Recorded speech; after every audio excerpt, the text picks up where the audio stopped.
Never in the history of the world have the merchants of obscenity had available to them the modern facilities for disseminating this filth.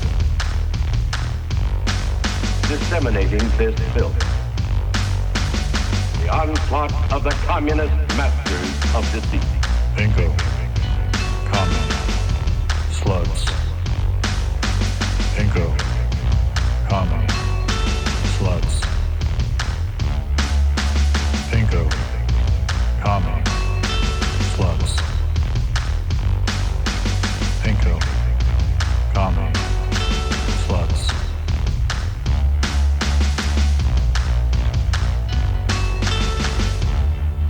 Welcome to Pinko Commie Slutz, everyone. We're here talking old Billy Shakes. Not really, just Wilhelm. Yeah. Wilhelm and the Shakespeare. Yeah. I shake Are you guys all into the people who are like either he didn't exist or he didn't write any of the plays? No, I like the people who think it was all Francis Bacon. I like the people that think that Marlowe wrote all of them. Yeah. He wrote all of them. Mm-hmm. Yeah. Marlowe, you're not. What's your favorite Shakespeare play? Oh no, they kind of all suck. I'll say like Romeo and Juliet is like the most. Wolf. Yeah, because Jesus. it's fucking normal. Like, because it's entertaining and amusing, and I can follow. There are way more amusing Shakespeare. Oh, Twelfth Night is the dumbest shit in the world. Okay. Okay. Like, I agree with that. Yeah, no, all his other like comedies, like. I mean, that's why I like the history. Methinks you are not that familiar with the entire works of Shakespeare. Absolutely not. Why would I be? I am a fan of King Henry V. Yeah, I wasn't into it till I did it like for acting, and then for acting, it like is kind of this cool thing. I took a class in the histories and the comedies. Yeah, I did. We did Kristen Linklater's work, and it's very almost bordering on woo-woo, which is what makes it enjoyable. But when you approach Shakespeare, basically all the information you need about everything in the play is embedded into how the dialogue's written. So that's why there's very minimal stage directions, because all the play. When there is no iambic pentameter, it means something. When there is, when it rhymes, it means something. When it doesn't rhyme, it means something. When it's monosyllabic, it means something. When it's multisyllabic, it means something. Yeah. So it's fun to do in when you treat it like it's a secret code. It does get kind of fun to play. I agree. I like learning about bestiality through Midsummer Night's Dream. Mm-hmm. Yeah. Yeah. Yeah, fucking animals. Turning into animals and then fucking them. Yeah. There's also there's so many good ones, guys. Merchant of Venice. Well, yeah. Yeah, you would like that. Why are you saying that I would like that? No reason. No. No reason. No. Is it because Al Pacino plays a Jew in the film version? My ducats, my daughter, my ducats. Matt, we're gonna edit all this out. No, this is good. This is good stuff. Racism. What? This is Al Pacino doing his notable Jewish character. Mm-hmm. I like Romeo plus Juliet. I do love the Baz Luhrmann film. That is, I'm a big fan of that. Leo. I can't emphasize enough how fucking cool it was to me as a child. And they're doing the Shakespeare, but it's like they said sword, but it's a gun. Yeah. Oh my god. Oh my god, it's so postmodern. It's like so cool, and also this soundtrack it bangs. It's awesome. I think back then they said bumpin'. All right. I trust Bunny to know this more than Steven. All right. It was really good. That soundtrack rivals Singles. What's another good emblematic? Like I feel Titanic. I had that soundtrack, but it's only the one song from Titanic. Who gives a shit? My best friend's wedding has a kind of standout soundtrack of whatever. 10 Things I Hate About You. Pretty good, but Baz Luhrmann's Romeo and Juliet is Romeo plus Juliet. Romeo plus Juliet is really excellent musically. Yeah, I don't know. All the Shakespeare I like is like I just like every witchy crone character. They never do anything. They curse people. One of the Shakespeare monologues I could do right now, if you asked me, is definitely Queen Margaret and Richard III. She doesn't do much because she's old already, but she does have this one monologue where she like just curses him to filth in it. Marlo, I think you would like the Falstaff character. Mm-hmm. Which one is that? That's in King Henry V. Yeah, I've never read a single of his historicals. I mean, they're good. It's good to know because a lot of Shakespeare got just conflated with what people actually thought happened, like in common whatever. History. So, like Richard III in the play is like this horrific cripple, like asshole, and in real life, it's not really. That's not really what. But people are like, yeah. Okay, so I have seen Al Pacino's Looking for Richard or whatever the fuck. Merchant of Venice? No. He did a documentary about wanting to do Richard III. Yes. Okay. Well, the play is really good. It's just like not at all historically based. So, and it's a really unflattering portrait of old Dick. You would say Dick. that, you Yorkist okay, here's our Lancastrian scum. Oh, well, I'm like I said, one of my favorite monologues is Queen Margaret, who is opposed.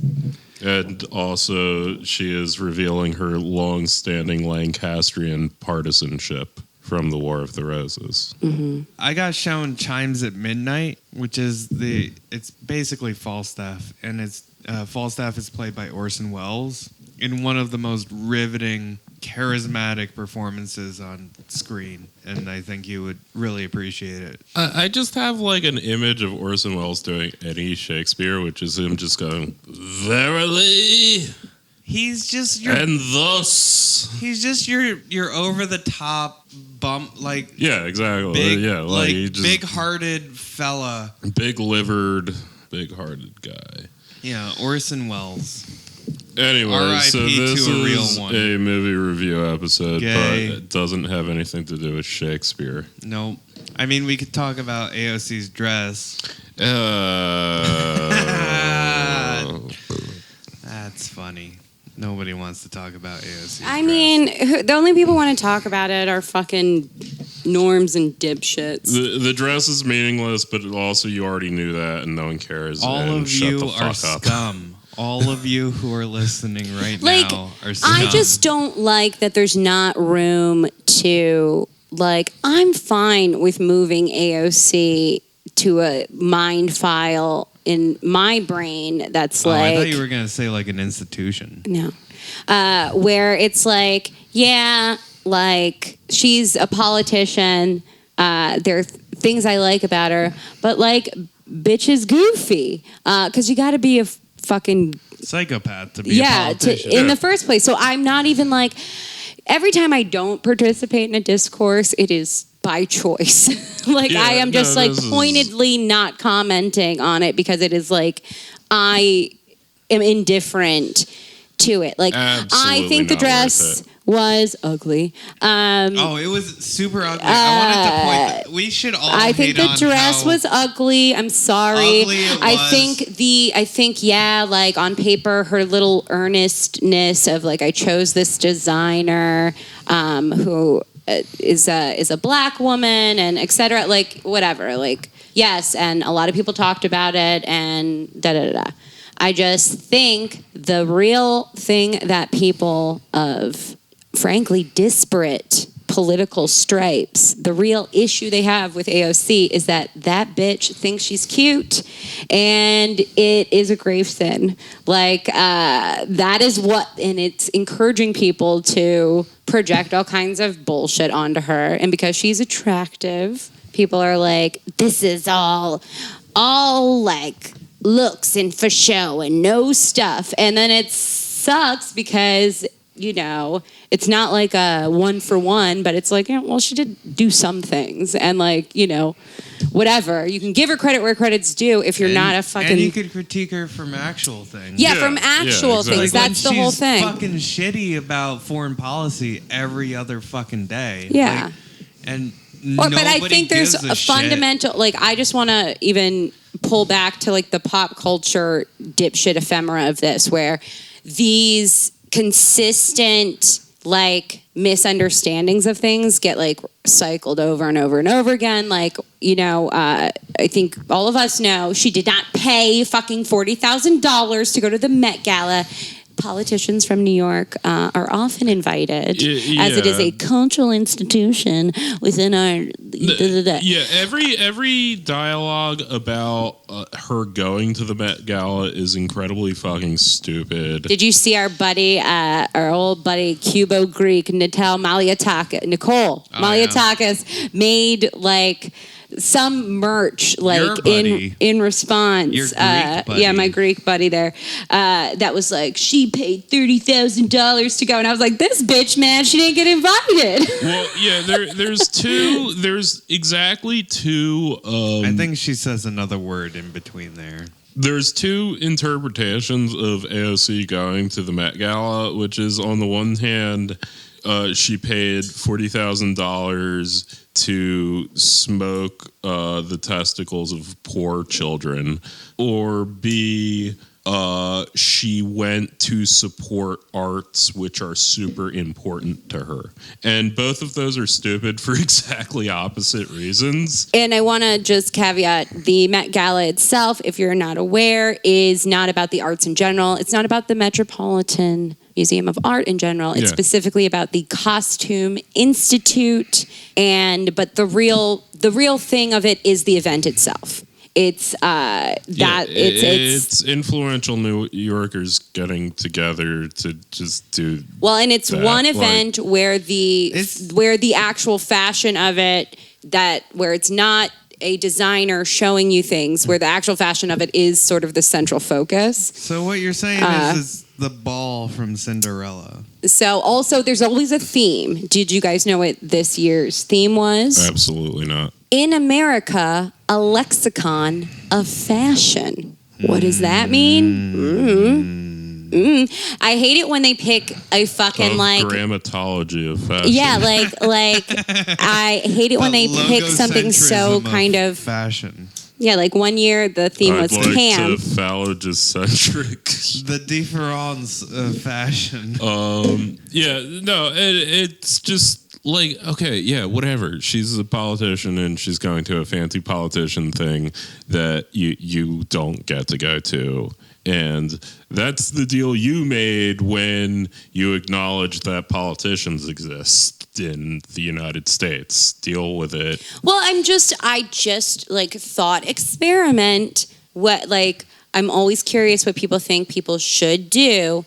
And like some people are like, she should have been out there protesting with the people outside. And I'm like, look, you just mad you're not inside. Okay. Anytime there's a huge event, there can be protests of a certain nature.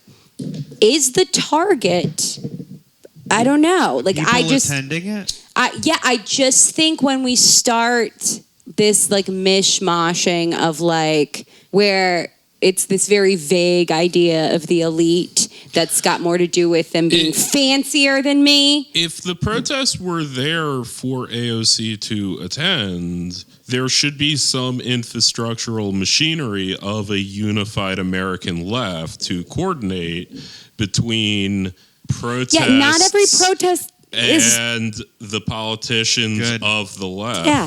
Well, I mean, whether the protest is good or bad, it's like, what is it in the grand strategy of, I mean, if you want to call it building socialism or whatever, it doesn't really matter. Did you want AOC to attend?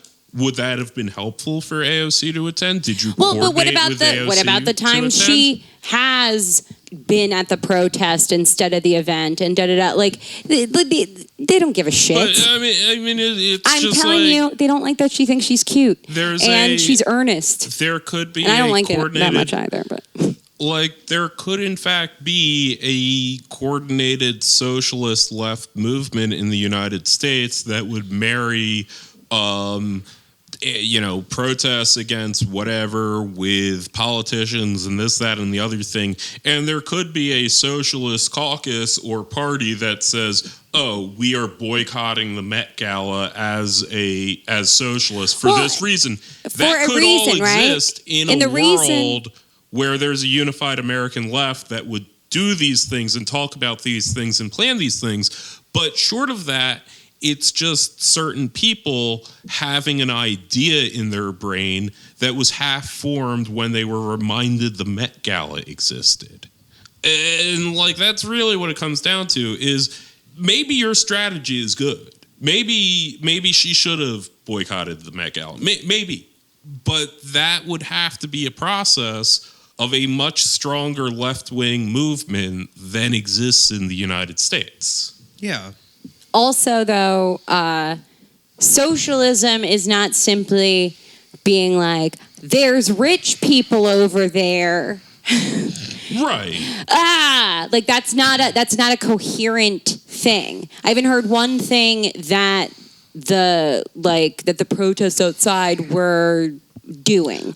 There were people outside harassing Justin Bieber. I saw that. I mean, sure, that's good. There were fun. people, you know what I mean? Like he's Canadian. Yeah. I mean, No, it was fans of his ex-girlfriend. Yelling her name while he's on the red carpet with his new wife, the Baldwin girl. Right. And, I mean, like, I can come up with a coherent reason that you'd want to protest the Met Gala. I could come up with a coherent reason you'd want AOC to boycott it. I could come up with all this stuff, but that needs to be developed and, discussed and deliberated and created through a movement that actually materially exists, rather than me just saying things. Like, and that's seems to be the disconnect is, yeah, sure, the Met Gala is a somewhat inherently, like, bloated and conspicuous display of elite power politics in the cultural and financial center of U.S. empire. Okay, like, yeah, I mean, I can agree with that, but okay, what is our response and why and how and what are we saying? Communism is good. Communism is good. Christianity. Stupid. Give up. Give up. Give up. Give up. Communism is good. Yeah, so we just watched if Footmen Tire You, What Will Horses Do? And if you're saying, what is that? Is that a sentence? And it apparently is a reference to something from, like, I want to say Revelation. Jeremiah, okay. Look at her doing research during the movie. Yeah, Daniel was my second guess, but Jeremiah was definitely my third. Mm-hmm. It's the title of a little 1973. 71. That's what it said on the screen. Oh, excuse me. 1971 propaganda film, essentially anti-communist. In the middle of Vietnam. Well, towards the end of Vietnam. Towards the end of Vietnam. Well, I really liked how it started.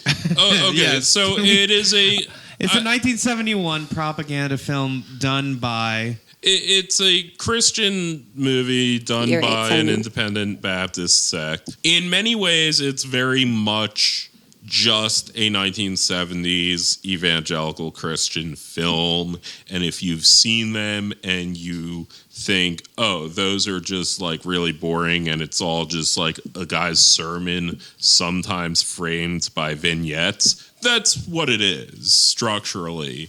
The thing that makes it special is twofold. One, classically, the reason people caught on to it is, and Bunny can say more about this, It was directed by a guy with a background in Italian exploitation style. Well, he movies. is he ethnically Italian. His background is in exploitation films and apparently spaghetti westerns. They only mention that he was born with this Italian name and that he changed it to Ron Ormond. Right. So which he took from his friend and hypnotist magician Ormond McGill. okay. Suffice to say, But he was born Vittario Dinaro. Okay. Dinaro. Suffice to say, the practical effects in this movie Excellent. are very well done. It's very 70s exploitation. And then twofold, so the second reason why this movie is special is it's told specifically from the perspective of the imminent danger of communist takeover minus faith in Christ and a new revival. It's basically, essentially, it very explicitly draws the connection between the Babylonian occupation of Israel and Israel turning away from God and then getting invaded by an outside force. And it's saying that will happen in America in the form of communism unless there's a second or third Christian revival to stop that. If you come to Jesus. Come to Jesus. Come But to Jesus. the specific anti-communism element is also very funny, Yes. along with the like excessive gore torture and Suffering. Just practical effects the of this amount movie. and like just like everyone gets it. Like the first scene you guys showed me before we watched the whole thing, a child got beheaded. Yeah. the best scene in the movie. It's great. Yeah, I think arguably, definitely the best effects. Wait, what of does he the movie. say? What does he say right before he does it? What, you think I'm a fool? No, wait, you stupid little fool. Jesus, one day you die for me, and now I'm gonna die for you. Wow, you stupid stupid little fool. Yeah,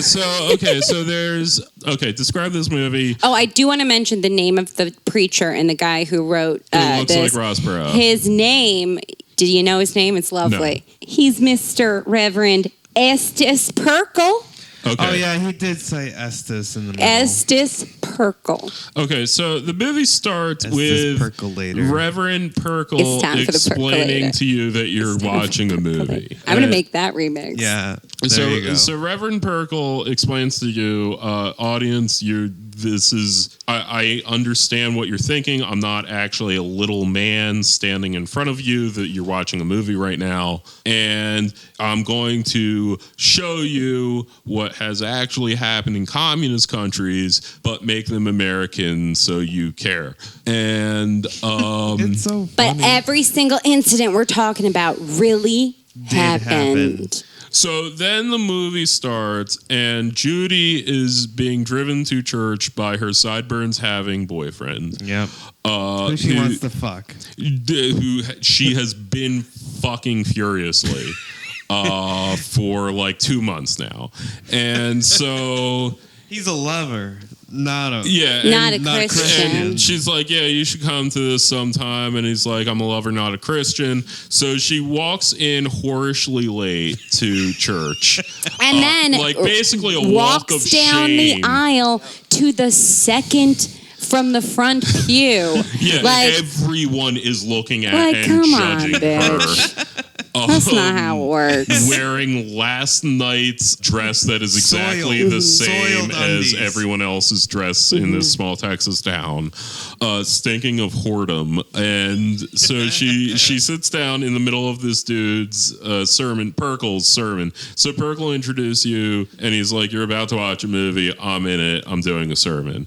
And so Perkle's now giving a sermon about, as I said, basically drawing the connection between between the Babylonian occupation of Israel through their lack of faith and the coming communist occupation of the United States unless we stop it through faith. The whole structure is he's giving this sermon. As he gives this sermon, he's like, I'm going to tell you a story now. And we get like a little thing that happens. Or it zooms in on Judy's face and she's like looking pensive, and then she thinks about making out with her sideburns having boyfriend. That's sort of the narrative that runs through, is that each time it cuts to her face, it goes to either a flashback or a fantasy. I think it's a flashback. Well, okay, we read them as fantasies because it's funnier that way, but like, no, all of it is these like, and loose morals, and then she like thinks about like making out with her boyfriend as like horror music and plays. then they smoke. They smoke weed. Yeah, they smoke weed. Yeah, like, so she's thinking about her sins, and then her thoughts fixate on her now dead mother who wanted her to come to Christ, until finally she hears about this boy getting decapitated and screams in the middle of church, and which cries, makes Perkle say, hey Judy, you're here. Do you want to get saved? And so then she gets saved and makes her dead mom happy. And that's like basically what the movie is. That's leaving out all the good details. It is. I love the immediacy of this, like, this style of Christianity, where it's like, right now, do you want to get saved? It is a very, and okay, this is my background of like Chick tracts. Yeah, obsessed with Chick tracts for half of my life. Marlo has an obsession with like since I was fundamental Christianity. Yeah, well, I can appreciate it. Since my teens, I like Chick.com has maintained a website since the 90s. All their like materials free to look at, and like it's really, there's a lot you can say about it, but suffice to say, you do learn literally what their ideology is because they spell it out in no uncertain terms in a very systematic way. Blunt.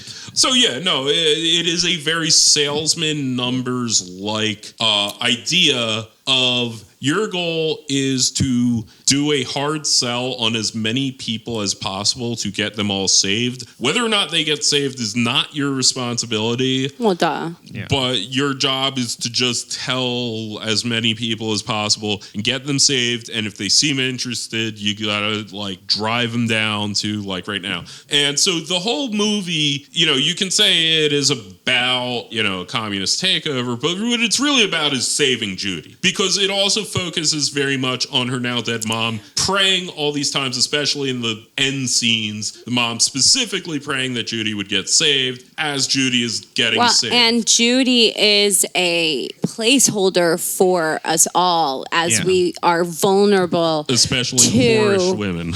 We are vulnerable to this communist threat, which is also hippies, and men with sideburns, which I love.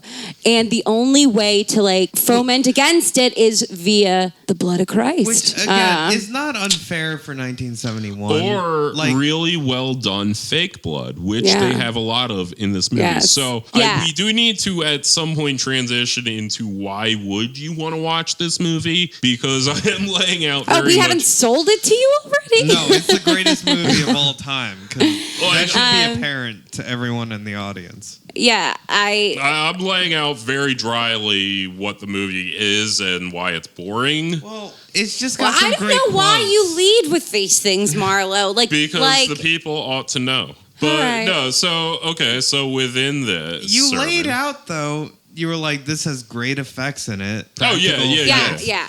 Circling back to Ron Ormond, he was a B movie guy. He did westerns, he did exploitation films, and then this is like later in his life, after he had some kind of accident and apparently emerged some kind of Christian. Who would? And so then he was using. His name. And I love somebody who converts, and then they have this skill set that they're like, well, now I can use it for Christ. But as I said, he was born Italian, so now I can use it for Christ. Okay, so repeatedly over the course of the sermon, he tells these stories of what has happened in communist countries in the form of what could happen in the United States. And then it cuts away to this universe where the communist takeover in the United States has happened. It starts with a reporter reporting in front of a map of Turkey.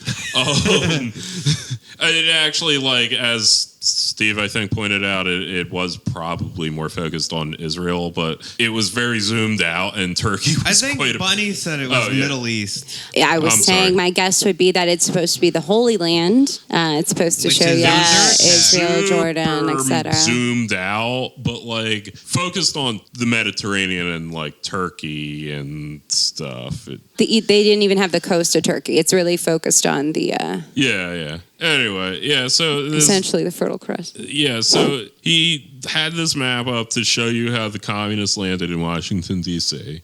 And are taking over. And it progresses, and so we have this guy who looks like Burt Reynolds who is playing like this commandant, like Stalin-like figure. Or like Cuban, because he goes into Fidel. Well, yeah, okay, so he's clearly supposed to be sort of Russian. He works this accent that he forgets to do of a really bad Russian. Wait. That's two different people, though. There was the one without the mustache and the one with the mustache. One is the commandant and the other one is the candy giver. Okay. Candy giver's mustache guy. The candy giver is the Cuban one who was like, this is can your Jesus Christ? Can your Jesus Christ give you the miracle of candy? Where's the candy? Oh, let me give you the candy. Here's praise Fidel Castro. Yeah, and then there's things on the chalkboards that say communism is good. Yeah, which comes up later. Yeah, so they have very like adorable costumes. Nazi communist soldiers. It's literally that's even overselling it. No, because they're like pure white construction paper that someone literally sharpied a bad hammer and sickle onto. Like that's all. But it's totally markered. It's absolutely. It's not even very thickly drawn on because someone did it with a magic marker, and it's just a pure white armband because it's a piece of construction paper that they cut out over top of like this sort of generic khaki. And to their credit, they do all know how to ride horses in this movie, so there is a lot of great equestrian work. But yeah, no, you have these shots that get like progressively more interesting where you have like people getting awkwardly chased across a river and then like a lot of people getting gunned down. Yeah, that happens a lot. Taking children. There's squibs. There is a lot of fake blood on like people pretending to be dead. Yes, and in particular, Estes is keen to describe what he says are real torture techniques employed by communists in this day and age. And which leads to one of my favorite A lot scenes. of them are employed against children, specifically in the movie, and it's very funny because it seems like these people are really enjoying fake torturing and murdering the children. There's all kinds of impaling and gouging and etc. But yes, a lot of like all the kids can get it. What about the ear I think one? the greatest contrast is how enthusiastic this clearly like Baptist congregation of extras they got to do this movie for free, how enthusiastic they were in all the torture scenes and how bored they were in the scene of Judy actually getting saved. Yeah. Because Judy gets saved and there is this woman sitting behind her just annoyed as shit. She's asleep. Yeah, she's taking long to ask Christ. She's for one hand, one hand on her chin, and she is kind of. She looks like she's like this happens every day. Yeah. Yeah. But, so. My favorite torture scene is the pitchfork dangly. Yes. That's a really good effect. So explain, set it up. Okay, so the setup of this torture scene is they have a man hogtied and hung. Father. Yeah, a father hogtied and hung like by his wrists and ankles on a rope slung over a tree branch, held on the one end by his 5 children, that they're making these children hold their father up over exactly 3 pitchfork heads sticking out of the ground over him as he's swinging back and forth, and really, it's amazing. Really not like directly over any of these pitchfork heads at any point, but at a certain point they make the children drop him, and then there's a really good effect of the like pitchforks like through this dude's abdomen. Like it looks good. Yeah, it looks nice. Yeah, it is good. I mean, Like- in terms of like the amount of effort they put into each.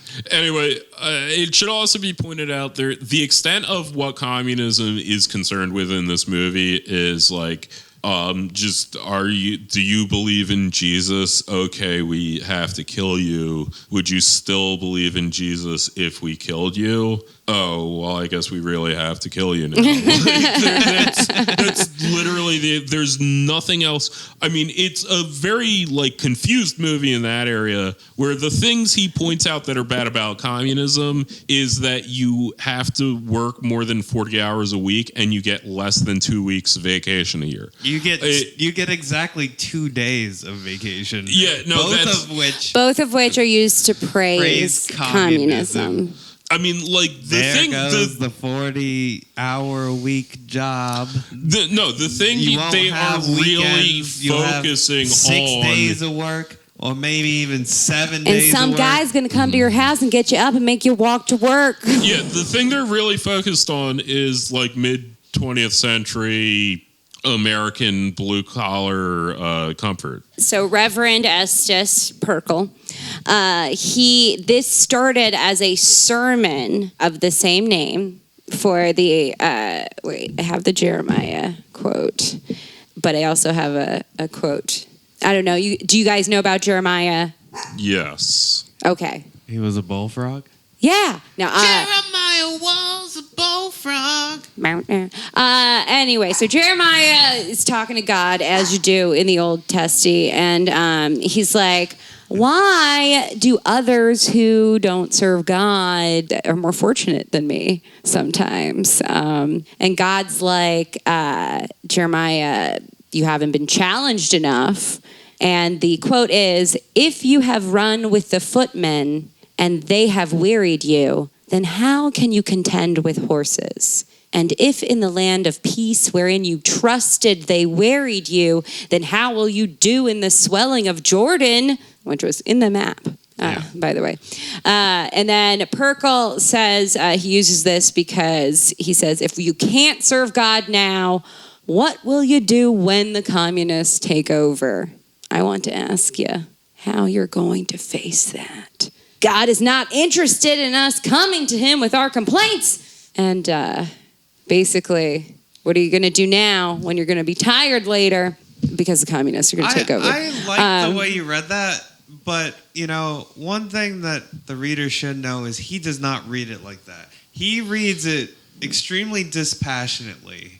That's what's funny about this being like a huge, quote unquote, hugely popular sermon that he like went on the road with apparently from 1968, where he first preached it at Camp Zion in Myrtle, Mississippi. Like in the movie, but then he goes around and it gets so popular, he's got to make this movie, and they don't even sell it. Like people are fucking loving it. No, like his sermon, he was not very charismatic. He was, as you said, Ross Perot-esque. Yeah, but that's actually overselling.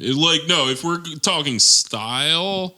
Yeah. Well, okay. We're talking style. I mean, there is a bit of Ross. I mean, he does look like Ross Perot. Righteous Gemstones kind of. Well, yeah, he's a literal 70s preacher. That's where the Righteous Gemstones got it from. One of the greatest shows ever. But yes, he's in fact a Southern preacher from the 1970s. That's what they look like. But it's a Ross Perot professorialism, I'd say. he never gets excited. But he is very dispassionately giving you what he believes are incontrovertible facts that should stand on their own to move you. And that's his philosophy in how he is. I mean, that, and also he's like just But he's not like a uncharismatic. gospel preacher. Like No. I expected, like Bunny did just now, was the kind of dramatized version of what he No, was but saying. that is a style like, I heard in communist countries that Yeah, you're right. I should do this over. No, Children were- I wasn't saying that because my impulse was to make it more like gospel-y. No, well, he is If you telling- can't serve God now, what will you do when the communists take over? I don't know. I'm going George Bush and not Ross Perot. I mean, God it is damn it. it is just kind of a thing of like, I'm telling you, like, your children will be decapitated before your eyes. Are you complaining that I'm not loud enough? Like, that's his standpoint, is these incontrovertible facts should lead you absolutely to the conclusion I want you to be led to. 100%. Now, it is hurt by the fact that generally when the audience is shown, other than Judy, but when other members of the audience are shown, they're usually very disinterested, except when you have that like Texas crew cut dude with that like determined on his face. That you occasionally get this like Texas man, like, yeah, he's saying the right things. But like otherwise you mostly have people just like completely blank faced, and they really should have worked on that a little bit. Except for the children, they traumatize Except with that's the the funny- torture. that's and the funny the part one of it, that's too. like, I'm curious about the one that the vomits. Oh yeah, okay. So they drive a screwdriver into a kid's ear, which It's a causes, bamboo. Okay, whatever, and it causes him to vomit, and that's funny. Oh, additionally, I thought it was a nail. whatever they shove a thing in a kid's ear. Again, cool effect, and then he like fake vomits, which also is a cool effect. And it's cool. Okay, so to describe the like I guess crescendo scene, the decapitation, which we said before. Okay, so what happens is church is leaving service. Dude rides up. Is like, hey, you guys being Christian? And the preacher's like, yeah, these two are super Christian. And so he's like, oh, okay, well, we're gonna like murder them now. Thanks for pointing them out, preacher. Dumb idiot. And so then they like, Well, this is the Stalinist dude. Gotcha, right? bitch. yeah, so then they like just line everyone up and like gun them all down, and it's cool as shit. And so then this child leaves, and he is leaving the church like slightly later, and he's like, where's my mom and daddy? And he's like, oh, they're gone. And he's like, you killed them, didn't you? And he's like, yes, I did. But you're better off for it because they were Christian, and now the state shall raise you. Well, also the ages part of it plays in, right? Because they're saying that communists don't care about people 30 and over. They're like, communists Oh yeah, are they most do at have risk. a weird like Logan's Run thing going on in communism. Like apparently like communists like murder people over 30. They murder people over 30. And that's their sole motivation. For And they murdering hate people. all Christians, and also they teach kids sex. Oh yeah, there is a pretty good sex ed like throwaway cut that's pretty good. But anyway, so I think he does say that he thinks premarital sex is needed, or yeah, no. Okay, they had a sex education teacher who's just like, okay, so who knows all the things that you can touch to make yourself come? And I believe it's the 7 erogenous yeah, zones. something like that. He's like, yeah, like, so anyway, there's like 7 things you should touch on people, and here they are, and then it cuts back to the preacher. But yeah, so anyway, so yeah, like this kid is just like, you killed my mom and daddy, and he's like, yeah, Yeah, I did, which is a good thing. So anyway, Because they were over 30. so then he's like, so what I need you to do is step on the picture of Jesus that's in everyone's grandmother's house. The white Jesus picture. Yeah, just like one print of like a Jesus picture, like Matt will find it and like make it an icon or whatever. And then he stomps on it. Well, no, he like in 17th century Japan, he actually like this is what they're actually referring to. It's the fumi or fumi. I don't know how it's pronounced, but they were images of Christ that, in order to speak to the emperor, or like if you were in court or on an official business, you had to place one foot on like this image of Christ to prove you weren't Christian. I don't like it. Like if you were testifying in court, you would be required to like place one foot on Jesus's face while testifying to prove that you were loyal enough to the state to do that. That's so weird. Yeah, so anyway, that's literally what they were referencing, and that didn't happen in any communist nation. And that's that why happened in the 1600s in Japan. 1600s to into the 1800s. Yeah, until the Meiji Restoration, essentially. Oh yeah, Meiji Restoration. Yeah, 1868, baby. Last Samurai, Isolationist starring Japan. Tom Cruise. But this is man. a reference to the 2016 movie Silence by Martin Scorsese, which is about that era in Japan where they had the fumi, which is a central part of the movie Silence. But anyway, so that was also in this movie. And you know it's what? like a And Martin what it Scorsese movie. Yeah, what they all have in common is Christians. It's from the 70s. Christians Taxi love drivers from the torture. 70s. They love torture. They love documenting it. They love talking about it. They love reporting it. They would love to have think to about die it. for Christ. They would love the thought that they. Oh no! Don't torture me because I love Christ so much. What, I mean, also, I what just have character to- is It's a horny. It's a horny. Rosa? Oh, don't do it. Rosa? It's I don't know. That's just how it came out.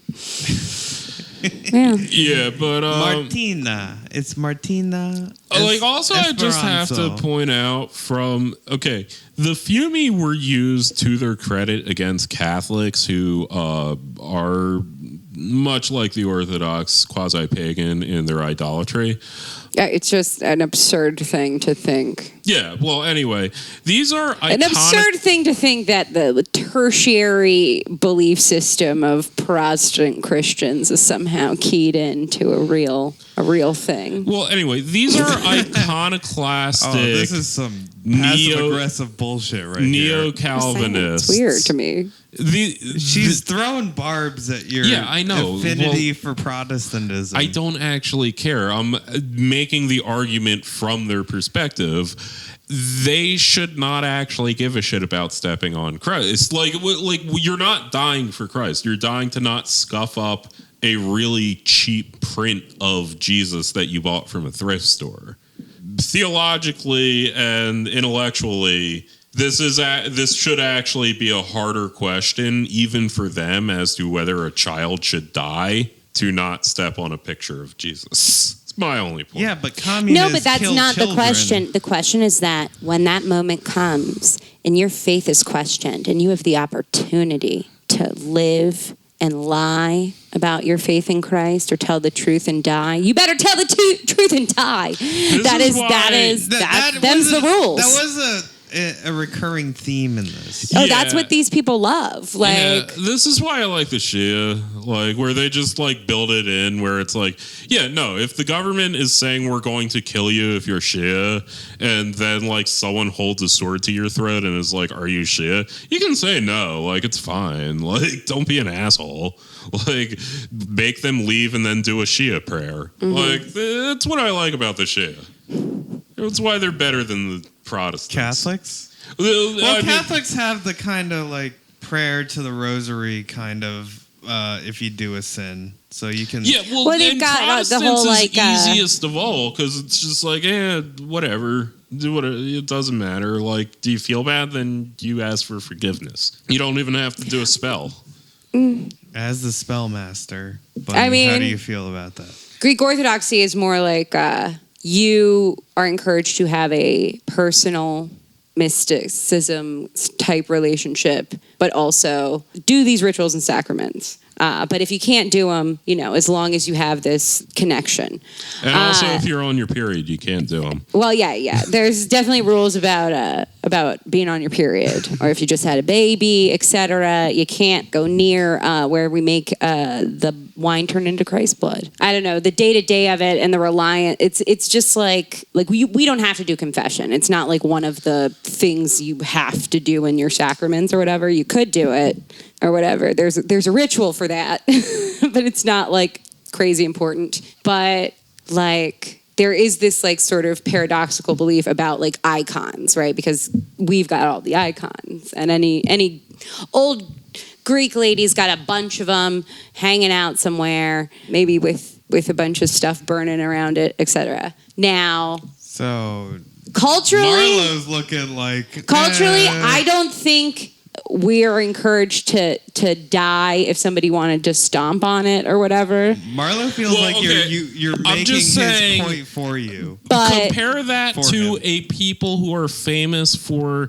going to an old garage, painting the inside white, and saying, that looks like a church to me. Who would be more likely to be concerned with scuffing up a picture of Jesus? That's all I'm saying. As far as these like quasi like Presbyterian, Calvinist, Pentecostal weirdos are concerned, they have a very iconoclastic thing built into their theology in a very fundamental way that is not present in Orthodoxy or Catholicism or other forms of Protestantism. I guess, but I think the like corporealness of like the devil and the end times in these sects like does this different thing. Yeah. Like where... Which was very present in this movie. Yes. Because, like, the end times is communism. And Orthodox and Catholics are both, as a title, famously fairly unconcerned about eschatology. Like, that is not a focus at all, and it's an extreme focus with these guys. Because it seems like something that's held over everyone in this movie, but generally in Protestantism, as somebody like, you're gonna die, there's like an end times that you're approaching, and you have to make the choice in order to go to... Yeah, and it's like very literal. It's very... The choice is literal. The choice is literal, but I think you brought something up that's maybe an illuminating distinction, is that like this sort of Baptist kind of Revivalism is dispensationalist. Yeah, I mean, that's... Which is, from what I understand, is more concerned with there are these eons that God has ordained will happen and are absolutely happening, and we're in this one, and blah, blah, blah. Whereas Catholicism, Orthodoxy, and other Protestant sects are less literalist. Well, I just know Orthodoxy is like it's the issue is it shouldn't be thought of as a literalism. It should be thought of as a scenario someone constructed in the 19th century that they then justified with selective callbacks to scripture, but it is very much an interpretation that you could literally read the Bible and come up with a completely different interpretation. They'll say, yes, I'm being literalist, but even that is honestly giving them some credit. Whereas it really is just, it's a scenario you made up in your brain. Like it's a story that you made up that you believe correlates to scripture. But the thing is, it's a 19th century. It's specific. It is specific to this time and this country, really. American revivalism, out of which is born Mormonism. Okay. Yes. No. But I absolutely. The people who converted to Mormonism were absolutely primed for it because they grew up. No, I agree that Mormons are an American revivalist movement. I just wouldn't say that I think dispensationalism should be thought of more as a cousin than absolutely. Mormonism is its own specific There's two different thing. movements that came out of a This movement. is why this movie's so great for us. But- it really brings together the nerd, two forms of nerds, the weird sex of Christianity and the love of communism. I mean, Right. So, okay, because this was a conversation we had because he used the term Latter Day. Yeah. Oh, yeah. But I was just... Bunny brought it up thinking it was the Latter-day Saints. No, what I was looking for was American revivalism, which is particularly concerned with end times and consistently will broadcast that they are immediate, some so far as to set a date and then be like, oh, psych. Well, okay, he changed his mind. At least the mainstream LDS church, ironically, despite its name, is not totally concerned with the dispensationalist aspect of the they definitely have a bug out bag, but they're not they have up to 3 years of they have pantry goods. Mormon prepping is definitely a thing, but they're not as much left behind as no, they're not as left behind. I'll give it that, but it's sort of a under the radar. But it's also you might not know that about Mormons. But no, and it's also very much connected to their credit, honestly. It's not even the world is going to end. It's when our church was founded, we all had to get up and leave against an imminent massacre about 6 different times. So yeah, we kind of have a culture of thinking that could happen. Oh, absolutely. Not from the devil, just from our neighbors because we're incredibly annoying. Mm-hmm. If you persecute a group like this, especially a Christian adjacent group, that's going to juice them up. Right. Without that, I'd argue without the persecution, without the scheme to imprison Joseph Smith Jr. and then fake that he was trying to escape in order to extrajudicially murder him, without the law people doing that, I'm not sure Mormonism would have flourished to the degree that it did. But anyway, so my main thing though just is that this is much. I mean, it's an independent Baptist idea. It seems to be their actual church, and I'd argue a predecessor to what moves into Pentecostal, non-denominational kind of Pentecostal. Okay, Pentecostalism would be more supernatural than this. Well, just the immediacy of her being saved. No, immediacy, but that's all from just evangelicalism. That's not Pentecostalism. Is literally there's ghosts in this room that are trying to get you to fuck. That's Pentecostalism is absolutely insane shit. That's very woo-woo. This is just straight up independent Baptism who hate Mormons. And that's it's a very Jack Chick ideology. And Jack Chick fucking hates Mormons. And that's because it's competitive heresy. It's not it's not they're polytheist ironically, what I'd say develops later is the abundance of non-denominational. But the other main difference, sex in this style, where it's the irony of being non-denominational is actually a judgment. But the other thing is, Mormons also have a much more centralized ecclesiastic structure versus these guys who, even without the independent part of independent Baptism, just Southern Baptists are always very much from this English dissenting church tradition of everyone gets a vote and we have these democratic structures against the Anglican church structure that we're coming out of. And independent Baptists are even more so, where they just straight up think the Baptist councilship is perverted by modernism and they won't even go to that. Christianity is stupid. Christianity is stupid. That's I would say the most probable theological background of the people who made this. Christianity is stupid. Well, yes, he's a Mississippi Baptist preacher. Well, yeah, and also it had a special thanks at the beginning, and it just named like the Willow Falls Baptist Church, the Farmhouse Baptist Church.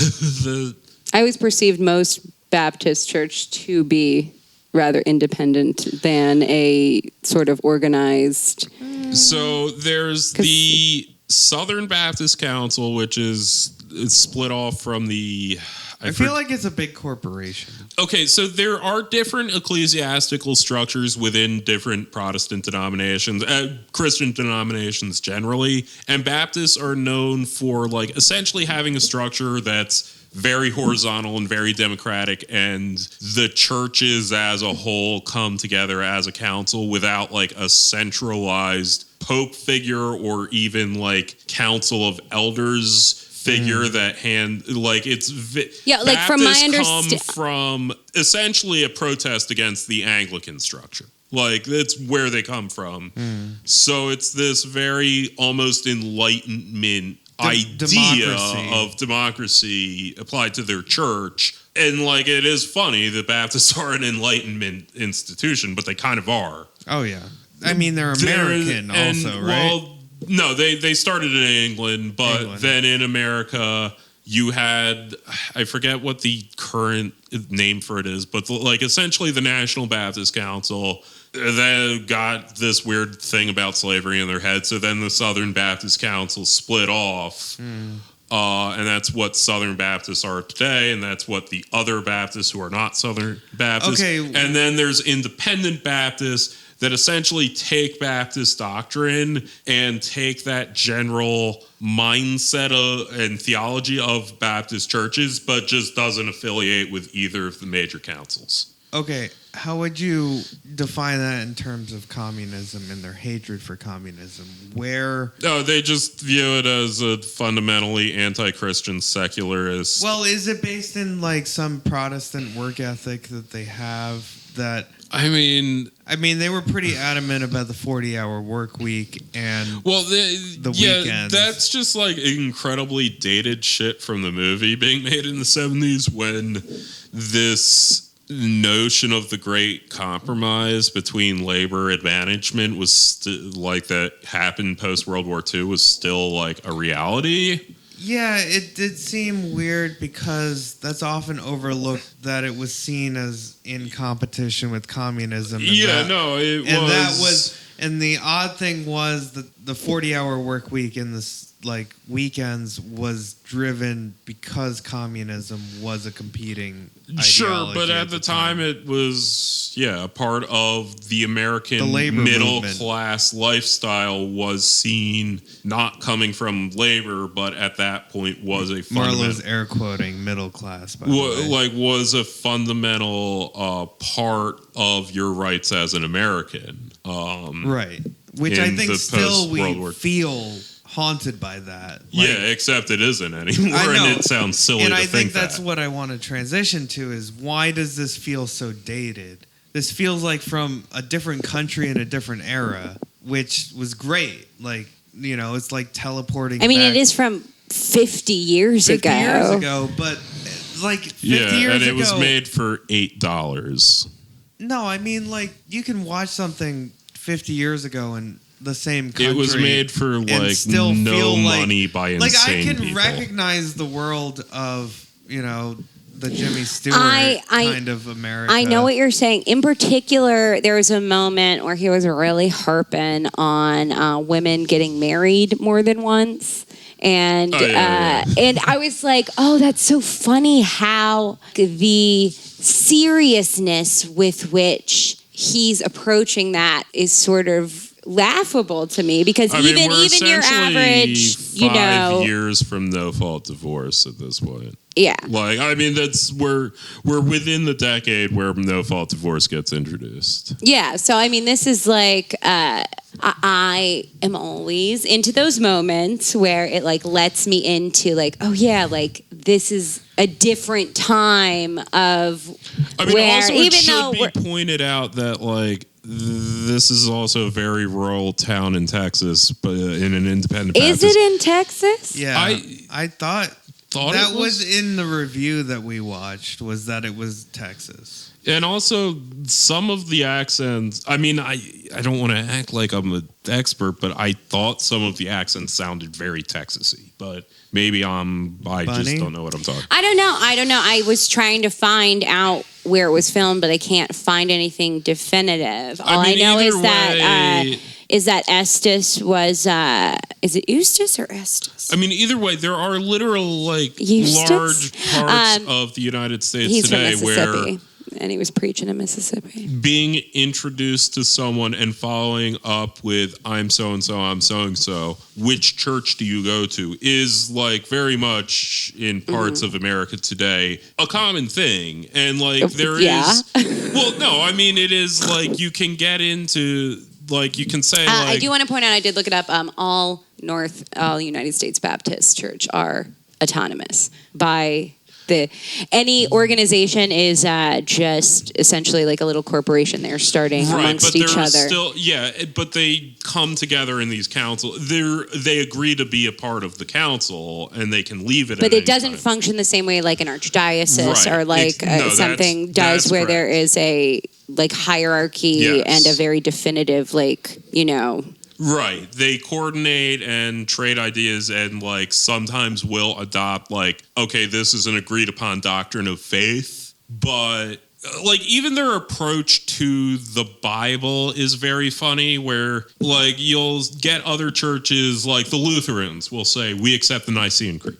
A lot of churches will say, we accept the Nicene Creed. And that's like very common. In fact, many people will call modern Christianity Nicene Christianity because many people are saying this. Yes, because all these churches either implicitly or explicitly adopt the Nicene Creed. The Baptists will specifically say, we accept no creeds. We accept the Bible alone. And the fact that we happen to effectively conclude the Nicene Creed just comes from the fact that we've all read the Bible and all like said like, oh yeah, the Trinity, obviously. Well, also they only accept I'm choosing to be saved kind of baptism. Not any like you can't baptize a baby. Well, yes, you can't, obviously they're Christian.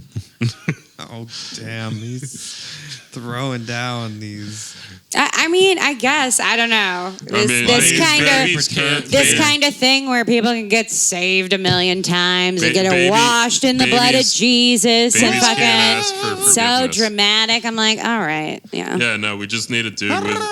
We just need a dude with I a beard. I like the Jesus magic I grew up in, where no matter what, I can always call on a little bit of Christ blood if I needed to for magical purposes. I am yogi. I have beard. All this weird, because these people are more theologically fixated with the idea that I had better do the hard thing now or else God's gonna be so mad. And that is like less of a thing. Like God being mad at you is not the thing that was particularly emphasized. Right, because you have your wizards taking care of it. Absolutely. I've got all my pre-Christian rituals that we slapped a Jesus face on, and they work just as good. Bunny, okay? Are you still wearing your evil eye talisman earrings right now? I am. I wouldn't know that Bunny showed that she is wearing evil eye talisman earrings right now. But yes, in a way, the Orthodox Church is just a chaos magic. I know, that's all I've been saying. I haven't been suggesting anything else other than... And I think the real Christianity is chaos magic. I think Jesus was a queer witch. Whoa. And... okay. Well, this is... And I just think Jesus is the word and the light, but by him, we are lost. Jesus Christ. Is it the word or is it... Is it the word or is it the meaning? I am enjoying this rivalry right now. He is the word made flesh. Because it is like the two... It's Marlowe's theology that I just am translating I think the difference is that I had a time in my life where I believed in Christ. Yeah, and I believed never in gave a and shit. I really thought I could be harmed by demons. Well, this is always And, a tension between the three of us. like, because I view it as a hilariously fun game. No, well, okay. There's a really good lecture by Matt Christman, who I really wish were in this conversation because he has some thoughts on Protestantism that he would love to sell or to say at length during this conversation. But one of my favorite things was that he noted that no members of Cumtown were Protestant, and that was very important to their level of humor or their type of humor. And I always like comparing that to this situation where I'm the only one that was raised Protestant, and you two seem to be eternally battling it out. I mean, again, I As view it as a humorous game of differing fandoms. Well, Bunny's feathers get ruffled every time that you provoke her with your dirty Protestantism, and then Bunny just goes, I'm gonna defend I mean, orthodoxy." I'm like pretty aware sure- of. I'm like fully aware and owning things in me that were placed in me as a child that I'm still. But like, and I'm sorry if all things considered, I do think it's dumb as shit that Protestants think that they have access to the real thing. Like, I think that's an absurd thing See, to these magically are the feathers think. getting ruffled. Like to think of like. We're not attacking Orthodox. No, Church. I just think that. ironically, he's. Oh yeah, I know he's doing it ironically. That's why I like, because he's not actually doing it is the part that annoys me. I just think that, like, if we were to, like, accept an Enlightenment idea that rationality. By the way, this is what the two of them always fucking argue about, no matter if what they're rationality talking about. is accessible by men, then should not the ultimate truth be accessible by men? What And would I, a woman, care about this? Bunny, we're talking in the Enlightenment. Women don't exist. Yeah.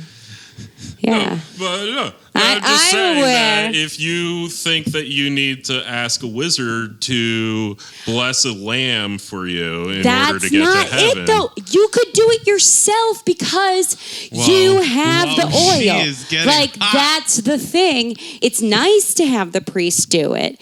And, like, there's a whole, like, community, like, whatever. But push comes to shove, you could You do it can yourself.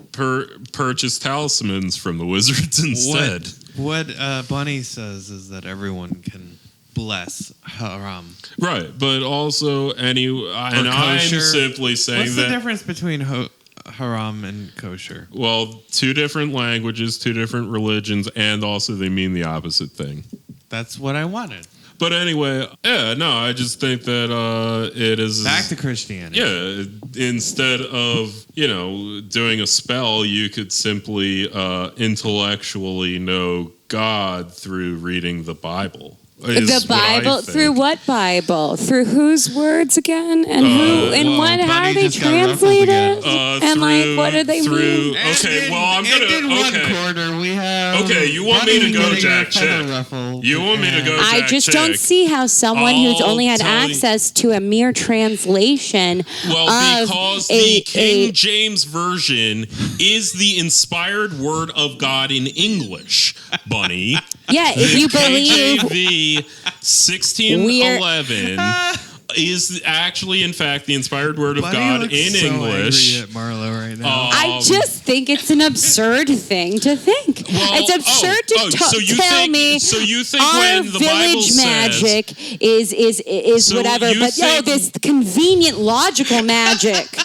Oh, so you Of, think that when the Bible says God will preserve his word, you think that's an absurd thing to think? You think that it's absurd that God's word should be preserved in the language of the vernacular as he promised? Whoa. Wow, that's Wow. something. That sounds like It something. was preserved. That was a hard hit from It's Marlo not in the left corner. preserved if the common folk can't read it, then it's Who gets to be the common folk? Whoa. everyone From a God who chooses to be perspective, okay? everyone Right who hook. is Throw the saved. right hook. From a Everyone God who is perspective. saved must very- have access to the word of God for his word to be preserved. It's Anglo-centric nonsense. And Marlo throws a left hook, but Bunny blocks it with her I right don't arm. know. I all right. The dogs are interrupting the fight. You know what that sound means, folks. We're on. It means to I've the got to light a dogs. candle because Marlo's disrupted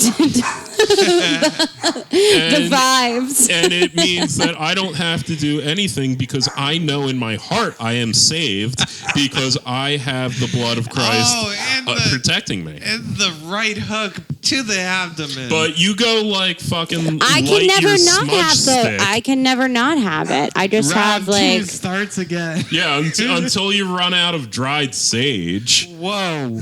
It's frankincense. Whoa, Marlo. Marlo takes one to the See, face. but you can't. The only reason I get irritated is because, And it's like, Friedrich I do. Nietzsche Is then I as want to a make a referee. nerdy distinction about, like, no, the belief isn't that, like, you must do these things or else. It's that, like, you can engage with these things, but they're not necessary because you have a personal, like, mystical relationship with God. They're just things that help you. Yeah, they're not necessary. You're choosing to do the witchcraft on your own Yeah. to affront God. But it's not. How can we relate to this to vaccine mandates? I feel like the movie also has echoes with both the anti-Muslim propaganda and also the current propaganda about vaccine mandates, because they do call all those things like communism. I don't know that I want to come down from that argument to then like draw the relation between vaccine mandates. I also don't think that like vaccine propaganda is like a thing that's happening. I think it's I think people I think we had a good note to go off on. All right, well, write in if you think Protestantism is right or if you think Orthodoxy Friedrich is right. Nietzsche. you don't even get to have like, I'm you don't even get to do wine. the Ubermensch that is the referee in the middle of this fight between Orthodoxy and Protestantism. It's been wonderful. I just watching. love to imagine that one of the priests I had like is particularly like online and I don't know it, and they come across the podcast and then get furious that I am a representative of Greek Orthodoxy. Oh my God! Well, do like better is I don't you're the actually believe in representative. anything I'm saying. You're the representative of Protestantism in this Yeah, fight. exactly. It's What great. I think this should be is a recurring thing that we do. We have, like, you two battle about this like every time you talk. So we should it's a. I should be the referee. This is my constant like situation here. I'm like Orthodox and Protestant. I mean, if it comes up, like, I don't know. I mean, this seemed ripe for it. Well, I really liked it because it brought in the communism, and I wanted to like relate it back to that. I did like the idea that communists were just primarily very interested That was their only thing they in did. getting you to Squad. say Jesus was dumb. Death Squad. And they um, sent out the death squads. They sent out the Taliban. They had the terrorist group that would come in and literally pick your children up and throw you into the back of a Ford pickup truck. It's just like it reminds me of with the a pen in it. yeah, it's like got the same energy as like I might have joked about this before, but like sometimes when people have kids, suddenly they are fixated on this idea that their kids of all kids are the most pray, yeah, like, oh God, if somebody's out there preying on kids, they want mine the most. My kids are hot as shit. Yeah, like it's kind of that same thing, like that communists come to the country and they're like, you know what we're so horny for, particularly Christians. Like before we do anything about socialism whatsoever, we have got to ask you how you feel about Christ and then brutally murder you. Yep, that's the only ticket into heaven. And if you say no to it, then you'll go to hell. So you should say, yes, I am a Christian, so the communists will kill you. I did read that he did a follow-up film that was all about Sequel? hell. and what he says the Bible says about hell, which I'd be really interested to see. That would probably be very good. Follow-up movie. Yeah, no, I mean, for his visual style, I would really want to see that. And I'm wondering if, I feel like he would have been popular with the kind of churches that eventually did what's known as hell houses around Halloween. Yeah. Which, have you ever been to one? I haven't been to one, but I know what it is. They did an abortion one. Oh my God, that's so good. It's so, I'm an asshole. Like, the same way Marlo is about this, like, because I think it's completely absurd and it's, like, fun to be around these, like, earnest people who've come to this thing. To see some fucked up shit on Halloween, but it's about Christ. Yeah, it had a girl who had an abortion and a guy who killed himself, and they both had to go to hell. God damn. Cool. That's very cool. That's And so it was like cool. they had a devil Don't- character who was like, the suicide one was kind of the best because it was like, do it. And then he was like, okay. And I just like that God is such a fucking bitch that's his, he's like, oh, you succumb to his taunting you. Like, pussy. sorry, you're out. You go to hell, bro. You pussy? You shouldn't have been such a pussy. Should have been such a pussy. Yeah, like it's so. Oh, what are you incapable? You a queer or something? Are you incapable of like having any feelings of excitement or joy from life? You gonna be like a girl and not kill yourself? It's like, do it. And you're like, no, I don't want to do it. Do it. What do you just feel kind of tired all the time and like don't enjoy the things you used to enjoy? You hate your life. You come just have home, a you're general tired. feeling of Do you owe unhappiness somebody a and lot of money? doom. Do you need to give packages to your wife to give to somebody who comes to the door once a month? Oh man, She doesn't know what's in the packages.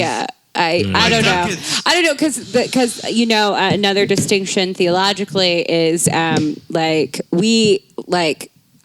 a lot of demon talk that I heard growing up, but hell Really? talk very minimal because heaven and hell don't exist yet, and they won't exist until the second coming has commenced. Soul and then it's sleep ideology simply is, being with God or without God. You know, there are parables. That is also an that active talk debate hellfire, in these Protestant circles, but yeah, no, it's like the whole soul sleep versus non-soul sleep is like a thing that also exists in those circles, but they still both kind of share the focus, we'll say, that they're known for versus orthodoxy or Catholicism. Well, like it's the difference between being But like, I mean, also, God is sort of unknowable, and like this is the information we have, and like literally dead people are in the clouds. yeah, well, I mean, like, also you're generally, with orthodoxy, you're generally more concerned about like what is happening in the world around you Marlo's presently. winding around with the punch. No, I'm not. I'm saying the more versus Protestantism is concerned with this eternal here and after. The concern in Orthodoxy is whether you got the evil eye and now your uterus is barren. Versus, He's joking. That is not sanctioned by the church belief. They tolerate it. Right, but like no, my general point is like the demon talk is demon talk about good luck, bad luck, this, that, or the other thing. Whereas Protestants, the demons do one thing and one thing only, and they whisper in your ear and make you not ask Christ for forgiveness. That's the only thing demons Well, yeah, and it's a very different picture too. Like my ex-husband's family was largely Southern Baptist and like similar traditions, and the way they talk about the devil, like, oh, the devil's testing me, like whatever. It's almost like this adversary, whatever. Whereas like there's They not really a lot like of devil temptation. talk. There's not a lot of devil talk except when they're talking about literal demons that you might have to fight because you're so fucking holy. I very much enjoy media where the devil is just like this charming fellow. Damn Yankees, love it. But that was always interesting to me because I was like, I don't want to talk about the fucking devil. Like my ex-husband would argue that like it was like this like super positive thing, and I was like, whatever. But that's because I was like, to me, either the devil is just a literal trans-dimensional demon.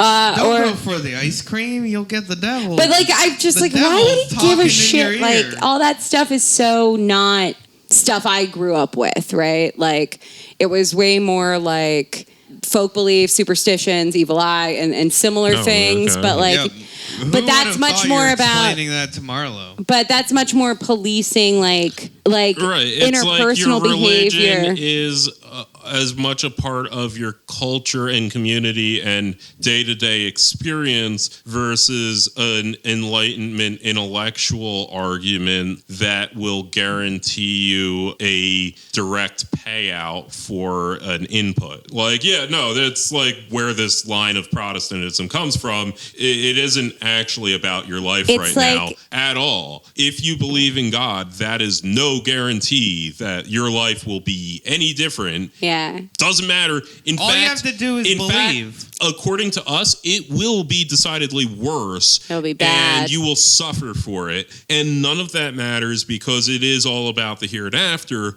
Whereas with a lot of other religions, including Orthodoxy and Catholicism, there is much more of a concern of your day-to-day life. And your religion is like a part of the people you talk to in your town and stuff. It's a lived experience. It's Normal. not Well, that an gets me back to intellectual the argument. Well, that gets me back to the come town is none of them are Protestants because And the reason I love pretending to be Protestant is because it is an intellectual argument. It's an incredibly simple intellectual argument. And it's so easy to Marlo just... likes the simple But one. and it's so like easy to such- just like take up all of it because it's like... Because it's reductionist. Oh, yeah, absolutely. And it's fun as shit. Marlo Yeah. loves reductionists. Yeah. Like my impression of Protestantism is like, no, we've distilled it down to its most important parts, and with our superior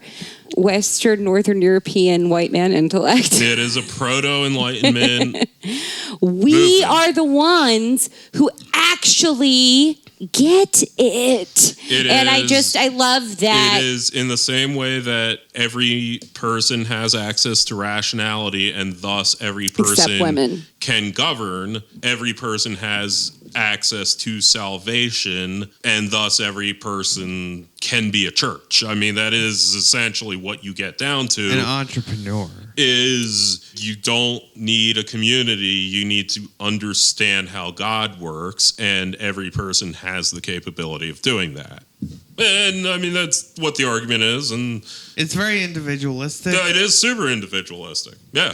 which is the backbone of like American individualism and the Puritan Well, I think it's also why Protestant work ethic is not like you go to work to feel good or to like enjoy your day-to-day living, but you go to work so you don't go to hell. The Protestant work ethic is instilled in you that if you do not go to work every day, then you are a bad person.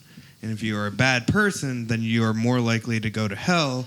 And what are you going to do in your idleness? In this movie, it really shows, like, in your idleness from God, you make these decisions and choices in your everyday that are going to send you to hell. And your job as a good Protestant is to avoid those things that'll bring you to hell and to resist the temptation of going to hell. Or of doing things that will lead you on the path to going to hell. Which is why it really works in well with kind of this preventative moralism. Like, you prevent yourself first from getting sick because it's your individual responsibility to not get sick. And if you take care of it before you get sick, then it's your fault if you do get sick. You know, and that kind of works into... Still not sold, Steven. What? No, you deftly got your vaccine shit in here. I caught you. Still not sold on it. No, come on. Congratulations. It's a Weberian argument for the Well, and then- Yes, and I Well, and then generally disagree with the Weberian argument, I but do too. also particular strains of Protestantism go so far as to say, like, your works are inconsequential. It's already predetermined. God's grace is unknowable. I So you disagree. better do your best just because. Marlo, I disagree with it as well. I'm not arguing for it. I'm arguing that that's what people think about work. In like my I would. Yes, That's I how they view wouldn't themselves in necessarily- relation to work. Like, especially boomers Yeah, are the I mean, type I of just- people that are like, you're not going to work to Right, but like to do something that's good. true You're- of extremely secular boomers. That's true. Like, I mean, I which are all generally influenced by a Protestant I type of tend work to ethic. disagree with that particular historicity, but we're also like an hour and 40 fucking minutes into. I mean, we can still like- keep talking about like this. no, I generally no, disagree I- with the Weberian like history. I do too. hermeneutics. I'm not arguing that that's the truth. It's what they believe is their relationship to work that I'm more interested in. Right. I just Not- don't think it's I do not- particularly Protestant, is my point. I understand aren't Protestant. I don't think that it is either. This is something that Matt Christman talks about a lot, is that the Protestant work ethic became a universal work ethic for the American working class that developed after World War II. And it existed in Catholicism because the same type of guilt and shame came to people that weren't at work. And that comes from a Protestant work ethic that was easily applied to Catholicism. And I think you're getting hung up on Protestant work ethic as Protestantism. Yes, that's the thing I disagree. But the No, argument that I- Christman okay, makes I- is that it is an American work ethic that is grounded in the Protestant work ethic that Right, I just founded don't the think country. right. I think I disagree with the particularized genealogy of thought that the way of capitalist work ethic in terms of self-valorizing value came through this certain strain of European Calvinism is Well, a it literally thing I did. disagree with. I don't think the story that Weber lays out, that like the whole thing laid out in Protestant work ethic of Calvinism denied knowable salvation, and that salvation could only be shown through industriousness that doesn't benefit the person who worked, and that whole divide. It's Like explicitly anti-Marxist. It is supposed to be a response to Marxism, right, and or an alternate history of why Right, people and I are, disagree why, with it. Why the working class feels like it needs to work rather than organize to do better work. I agree with you. In theory, it is wrong. It is a wrong response to Marxism. Marxism is obviously correct about the reason people work rather than not work and why there's an alienation from work, blah, blah, blah, blah, blah. But what people think about themselves is more informed, like my parents, like your parents, like a lot of our parents. I agree that there is a moralization of work for work's sake. Right. Absolutely. Certainly, yes. That comes. This was especially apparent in the early days of the people protesting not going to work, people who were mad that they couldn't do their work. And this particularly I highlighted agree with that. I just wouldn't call it a Protestant work ethic. That's the only thing I'm saying. an American work ethic. Right. I don't know. I agree with Steve. I don't give a shit. Well, I just don't know what other work ethics were. it's an explanation of why Fundamental people to America. It's why people think that communism is bad. Like I just think it's a similar work ethic that you can find elsewhere under capitalism, and I think that a grindcore attitude doesn't necessarily lend itself to theological particularities of Calvinism. That's it. I mean, and I don't think that's the Weberian argument. It is. I mean, it's the Weberian argument is specifically that very peculiar Calvinist beliefs. No, I'm arguing that the generalized ethics around work, that we shouldn't feel good going to work, that we shouldn't organize for better things about work because work is a moral choice rather than like a choice about our labor or about how many hours we fucking destroy our lives every fucking day to go to work, is somehow a way to go to hell or go to heaven. And if you don't go to work, then you're setting yourself up to go to hell rather than go to heaven, is something people actually think, and why they're protesting. I agree with that. Like this moralization is something that is a trend throughout Americanism, throughout it's religions. Well, and certainly the idea that not being able to work, you will naturally atrophy into the kind of like degenerate creature who needs welfare. Or if you ask for something better, too. Yeah. Like right. There is this thing about entrepreneurship and this individualist way of saying that you don't deserve better, or you can't ask for better, because asking for better would be asking for more than your boss can give you.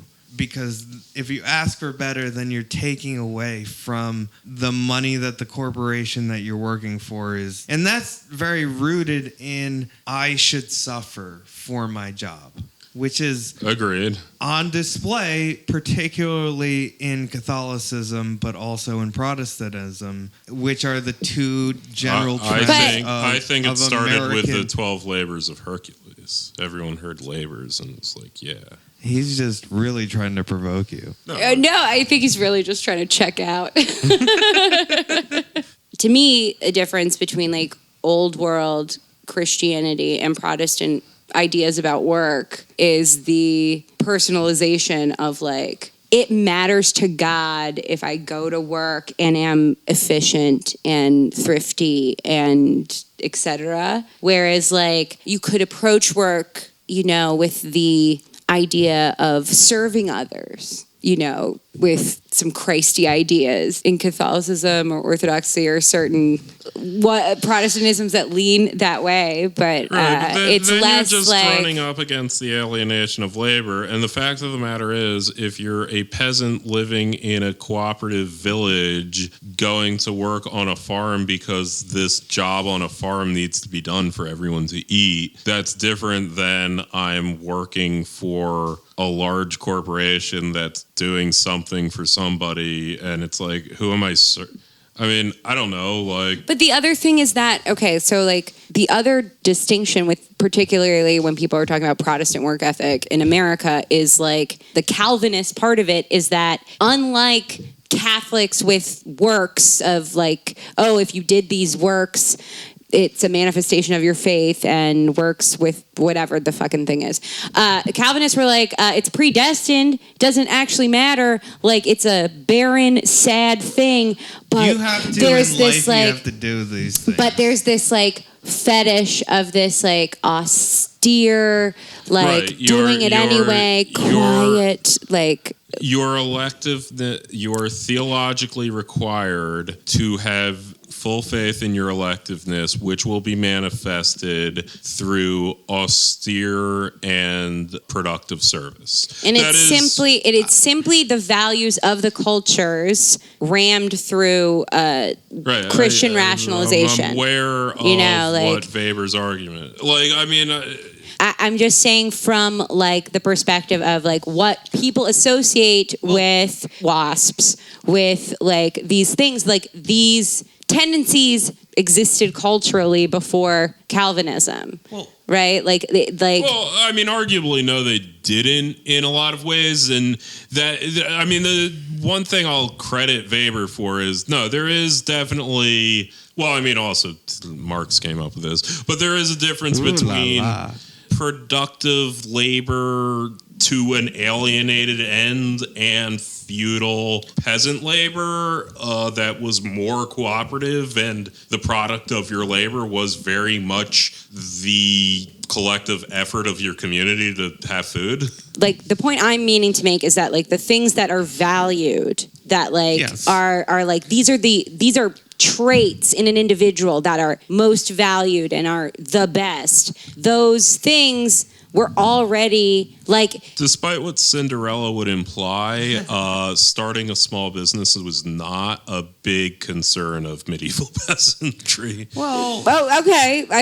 So I don't know what that has to Unrelated. do with what I'm saying. No. I'm saying, like, the cultural touchstones, like, that then lended themselves to Calvinism, and then also what influences American capitalism, having these kinds of values of being quiet and efficient and frugal. That's something that is, like, it's a white thing. It's like, not like these I was born and lived this like growing up in a Protestant environment. These are the things that you grow up with, and frugality is a huge thing. It also lends itself greatly to, like, you know, general collecting of things and not throwing things out when you should, which makes it seem like my parents are hoarders if you ever go to their house. But the Protestant frugality is something that is in competition with Marxism, and I don't think that should be lost. It's a way that the political unconscious of the American capitalist lower to upper middle class thinks of themselves in relationship to labor, which is anti-Marxist and not going to accept the premises that Marxism lays out if you lay it out to them. I agree, but that's also true of my parents, and they're Which are atheists. influenced by Protestant work Well, ethic. I mean, okay. So first, your parents are actual Protestants, and now my parents are atheists, but they're influenced. So, like, I'm just saying, I don't believe that the Protestant work ethic outside. He is hung up on it being called the Protestant. No, work ethic. I'm hung up And on can't the accept the implicit fact genealogy that this implies. that it's an American work ethic. And that I'm trying to say that the appreciation for these things pre-existed the codification of them. right. And it's a cultural thing that also is reflected in white supremacy. Like, not everything in white supremacist values is directly informed by a religion or whatever, but It's very what's... Catholic a lot of it- the times. Like, Like in fascism, I meant more mean, like. I guess There's a lot of I'd Catholic say fascism. white Well, supremacy is that's way kind more of Protestant. Austria. Yeah, that's kind of the Catholic fascism, like Carlism and stuff. Well, also Roman. Well, yeah, but, like, I mean, Mussolini was actually famously fairly agnostic about race, right, Like, but I he had mean, to appeal to the Catholic Church and sell which them on was, fascism. if anything, even more anti-racist because 70% of their membership is not white at any given time. Like, What we're trying to say is all Catholics are fascists. like, to their credit, actually not really. No, they're actually very liberal in America. But and also, I mean, just like even like Catholic reactionism is like often quite different. Tradcath. I mean, it's increasing marriage to fascism is a more modern thing, and the church was Like initially vaccine. quite hostile to fascism, and fascism grew out of a lot of anti-clerical movements for a reason. But they also developed in countries primarily that were fascist for long, like Poland. Poland has gone pretty fashy. Yeah, a lot of yeah. South American There's- fascism is developed. There's Catholic through, reactionism, and like there's a whole like Latin American tradition of fascism that is stemmed through Right, Catholic tradition. yeah. There's Francoism. Which was specifically not fascist, according to nerds who give a shit. Like, it is actually no. Franco's regime was reactionary Catholic monarchist. Bolsonaroism. Yes, fascist. That's like very... again, recent, and that's my point. Like again, that's when I'm saying was Pinochet Catholic? Ostensibly, Catholic kind country. of, but it like ostensibly kind of, and Catholicism is like the traditional religious when you reactionism. Start talking about blood too much. You know? Okay, the religious reactionaryism of the peasantry as a tool he's defending Catholicism. Of turning them anti-communist is a tried and true thing that doesn't make it fascist, is all I'm saying. I'm saying that there's a lot of Catholic countries that went fash, and there's a lot of Protestant countries that also went fash. Like, Mussolini came up as an anti-clericalist. Like, that was his main thing. Was just wanting to limit the power of the church. Well, that was religion, fascism, and communism. In the extended premium episode. I know. I could have tacked on a whole thing about eating that like relates to this in American diet culture. Oh yeah, like holding yourself back from eating, or and how it's completely racialized, and how good white women are hungry, like don't eat in front of people, and it's an accomplishment to eat very little and delicately, and big appetites are indicative of being low class and slovenly and slutty. And from the get-go, from the advent of what you could call a diet industry, it's completely... like you don't want to be... You as a good white woman do not want to be mistaken for one of these. I like the Catholic application of this, which is basically to like if you don't do a diet requirement that's like a rosary bead or like an athletic fitness, if you don't go out and do something that's like a rosary bead for your sin of eating. I mean, I don't know. I don't know many Catholics who operate that way. Like from my perspective, in terms of like, especially like these kinds of focuses on being like austere and whatever are not very Catholic. I mean, if you treat yourself and you get yourself indulging. You get an indulgence and then you have to pay back in some way to negate that indulgence. That seems to me particularly Catholic. Whereas I think I'd argue the Protestant aspect would be that there is virtue in the denial. Yes. In the denial of indulging. And this is, I think, we'll end it here, but this is a good analogy for how something can be like a Protestant influence, but is just like an American thing, because I don't come from Protestants or even Americans, but growing up primarily in America, like that aspect of like diet culture and like whatever is like super in my fucked up bones, like it is for most women. And I see this all the time in the fitness and diet culture that I cover with the celebrities. Because the best ones that do this play on these guilts. Like, if you indulge yourself tonight and you eat that extra piece of chocolate cake, you better wake up the next morning and you better do 50 crunches, or that means you're going to get a little bit thicker around the thighs and men won't love you. Well, no, it's some of those fitness people are so immediate, whereas I just want to say, like, that is not real unless you've put a spell on yourself by accident. It's not real that you'll literally have, like, one treat and then, like, the next morning be, like, remarkably fatter. Overweight. But if you are dieting and doing heavy body modification to the point where you're trying to get certain striations in your muscles, or you're comparing yourself to people who are... I see this all the time. Who are literal... Like, if you are looking at people who do bodybuilding competitions, they do not look like that but for 36 hours. And they spend 6 weeks getting to that state for those 36 hours, and then they're immediately not in that state anymore. It's a game. It's a weird body mod game. And if you look at it that way, like, fine, if you want to play that game, blah, blah, blah. But a lot of these people present it like it's just health. I'm not looking at those people. I'm looking at the people that are surreptitiously in there, though. Surreptitiously, there are bodybuilders who are like... And a lot of the advice comes from a watered-down version. But a lot of the people that are popular on TikTok and Instagram, talking about my job now, are the people that provide the answers for something like, what do I do when I wake up and I feel a little bloated? You know?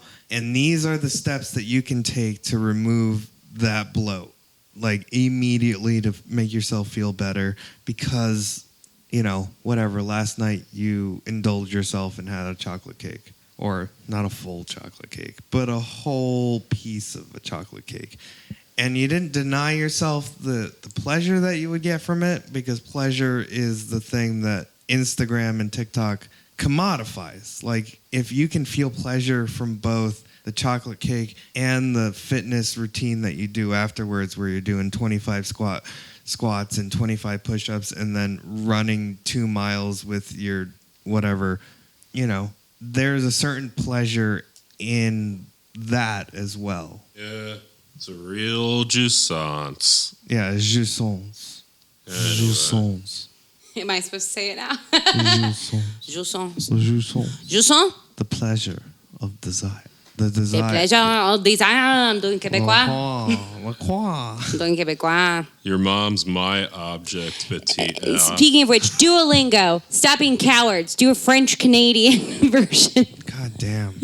This seems very specific. Oh, it's complaint. extremely specific. It's an Amazon I'm sorry, but it's I mean, rage argument. it's worth it.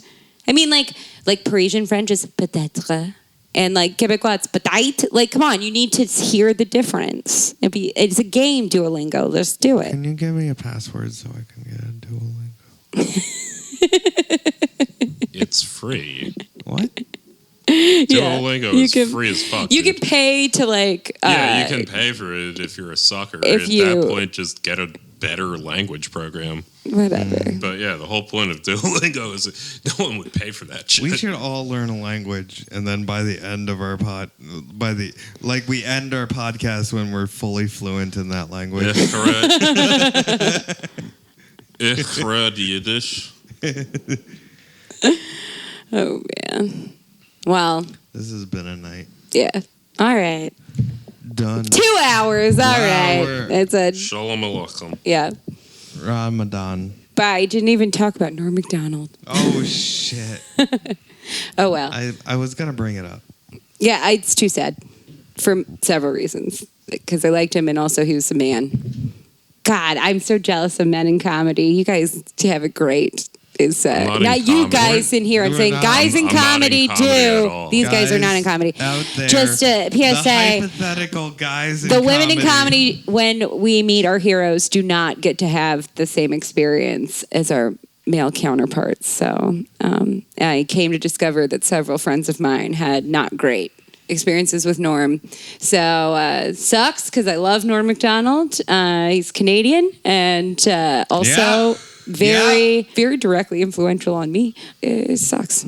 Yeah. Another one bites the dust for me. Never be fans of men, guys. It's just not a good chance. Another one sucks a dick.